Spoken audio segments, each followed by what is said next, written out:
Bonjour, enfin nous voici arrivés à Noël. Lors de la messe de la nuit, nous avons entendu le récit de la naissance de Jésus et l'annonce au berger par l'ange. La lecture de ce texte, tu la trouveras dans une autre vidéo, que tu peux retrouver aussi sur la chaîne YouTube. Je te rappelle que ce texte se termine par cette annonce de l'ange.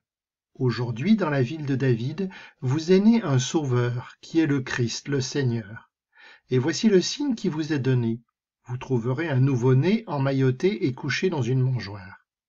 Et soudain il eut avec l'ange une troupe céleste innombrable, qui louait Dieu en disant « Gloire à Dieu au plus haut des cieux, et paix sur la terre aux hommes qu'il aime. » En fait, le récit ne s'arrête pas là.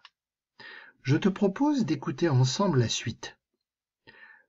Ce passage de l'évangile de Luc nous est lu lors de la messe de l'aurore, le jour de Noël.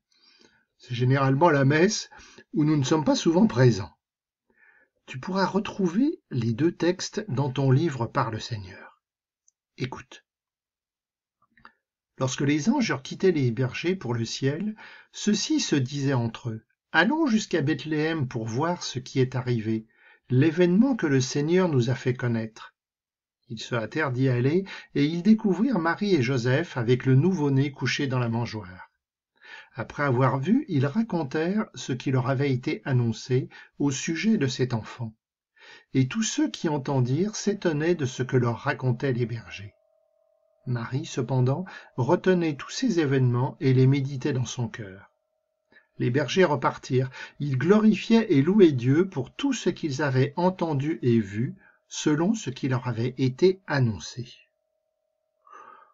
Alors à première vue, ce récit ne nous pose pas de difficulté de lecture. Les bergers, ayant entendu l'annonce de l'ange, constatent la réalité de ce que l'ange leur a dit. Mais si nous faisons un peu plus attention à notre lecture, peut-être allons-nous découvrir un petit peu plus de choses.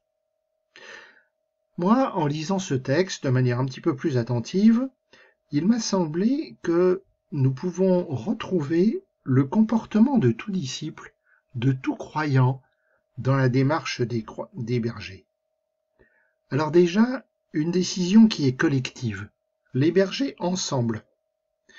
Je ne suis pas croyant tout seul, dans mon coin. Je suis croyant parmi d'autres. C'est ce que l'on appelle l'Église. Mais je te l'accorde, c'est dur parfois de fonctionner en groupe. Ensuite, il faut aller constater. Et quand on reçoit un message de Dieu, ça ne peut pas attendre. Il faut se hâter. Alors là, je ne suis pas sûr qu'on soit toujours dans cette démarche. On a du mal à tout lâcher. On résiste. Surtout par exemple quand il faut se lever tôt pour aller à la messe.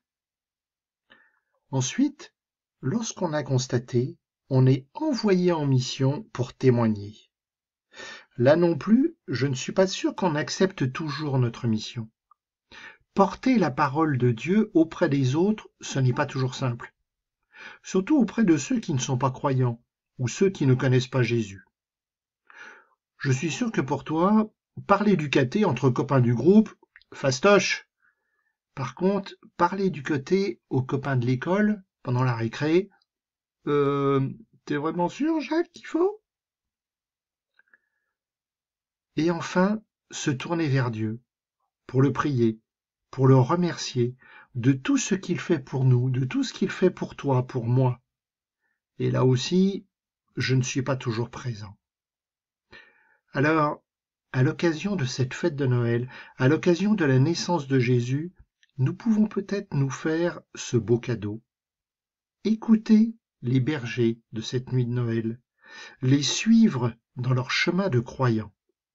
C'est ce que je nous souhaite, c'est ce que je te souhaite pour ce Noël.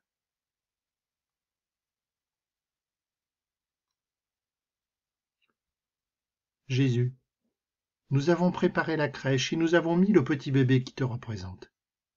Jésus, nous sommes réunis pour toi. Nous te disons merci pour ta venue. Nous te prions en communion avec tous ceux que nous aimons et ceux qui ne sont pas là. Nous te confions tous ceux qui ne te connaissent pas. Donne-nous de demeurer dans ton amour et dans ta paix. toi, le Prince de la paix. Amen.